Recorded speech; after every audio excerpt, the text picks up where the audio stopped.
Aujourd'hui, on se retrouve pour une nouvelle vidéo qui va faire partie d'une série de 8 petites vidéos sur les mythes dans le fitness. Donc pour l'instant, j'ai décidé d'en traiter que 8, mais si vous avez des idées, n'hésitez pas à les laisser dans les commentaires et comme ça fera d'autres vidéos. Le premier thème de ces mythes sur le fitness est sûrement l'un des plus connus et l'un des plus répandus dans le monde du fitness, donc dans le fit game, c'est que les protéines en poudre sont égales au dopage. Lol. Donc toi, Jean Archibald, qui débute la musculation, tu vas sûrement me demander, mais c'est quoi la protéine? Donc la protéine, c'est une molécule constituée d'autres petites molécules reliées entre elles. C'est comme un train avec des wagons. Ces petits wagons, ça s'appelle des acides aminés.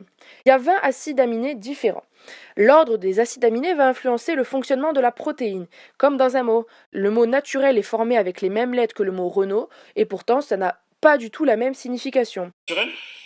Oui, naturel.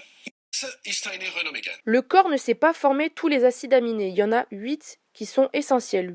C'est-à-dire que comme le corps ne peut pas les former, il faut les prendre en source exogène, c'est-à-dire en les consommant avec des suppléments alimentaires ou tout simplement par l'alimentation normale. Voici les acides aminés essentiels. Il y a l'isoleucine, la leucine, la phénylalanine, la tryptophane, la lysine, la méthionine, la thréonine et la valine.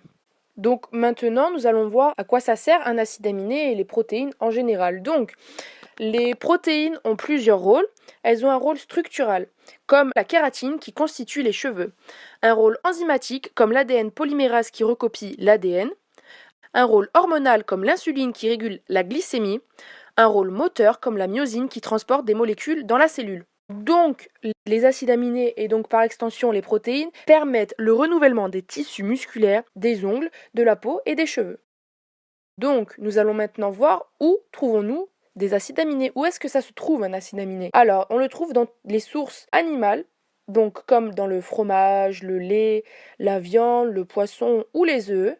Aussi dans les céréales, comme le blé par exemple, ou dans les légumineuses comme les pois chiches ou les lentilles.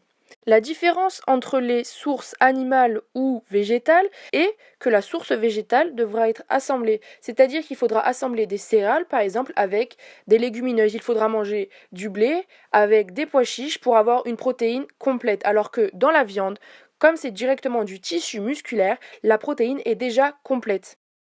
Alors, nous allons donc maintenant voir pourquoi les protéines sont si importantes. Quels sont les risques de ne pas avoir assez de protéines dans le corps? Donc, vous pouvez avoir les ongles cassants, perdre vos cheveux, la vue va baisser, un grand catabolisme musculaire, la fragilisation des ligaments ou de l'ostéoporose. Ce qui est très important en musculation, c'est le catabolisme musculaire. En effet, on ne cherche pas justement à perdre du muscle, au contraire, on veut en gagner, on veut de l'anabolisme musculaire. Donc, être en déficit de protéines est très très grave en musculation.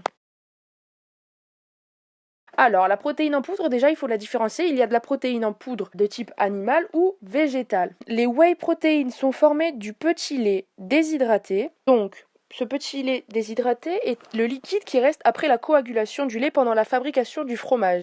On appelle cela l'isolate de lactosérum, d'où le nom en anglais whey.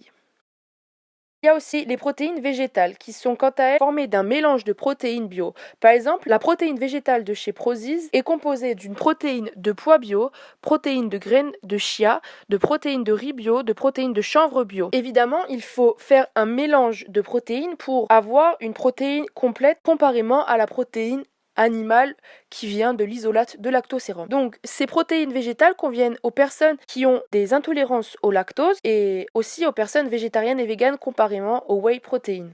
Quelle est l'utilité des protéines en poudre? Alors, les protéines en poudre permettent d'atteindre son quota de protéines journalier. En effet, plein de personnes ne mangent pas assez de protéines en France et dans le monde.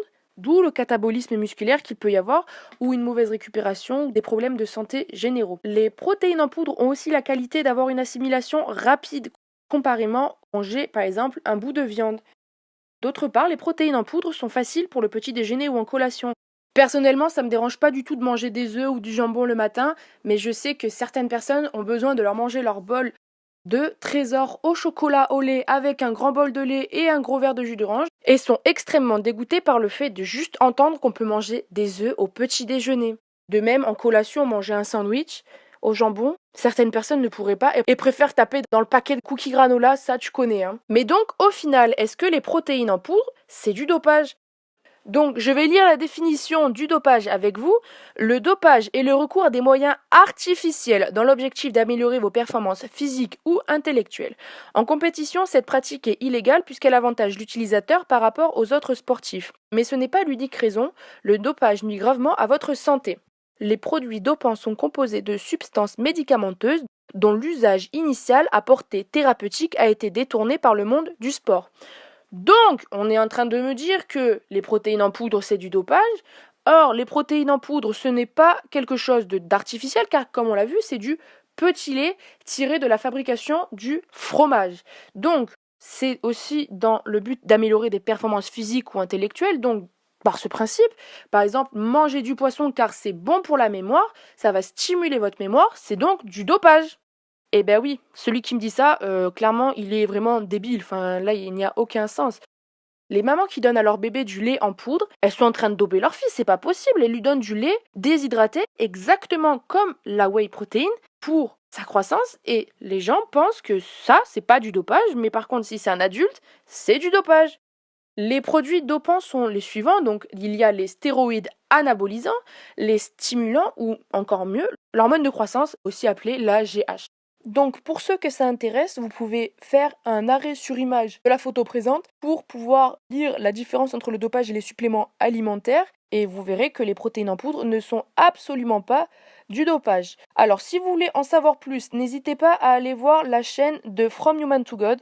Je vous mets le lien de sa chaîne dans la description et je vous mets aussi le lien des vidéos et des playlists qui parlent évidemment de dopage, des produits dopants, de l'hormone de croissance. Donc si vous voulez en savoir plus, c'est très très intéressant. Et vous pouvez aller voir ces vidéos. Évidemment, avant de dire que les protéines en poudre sont du dopage, il faut bien sûr se renseigner.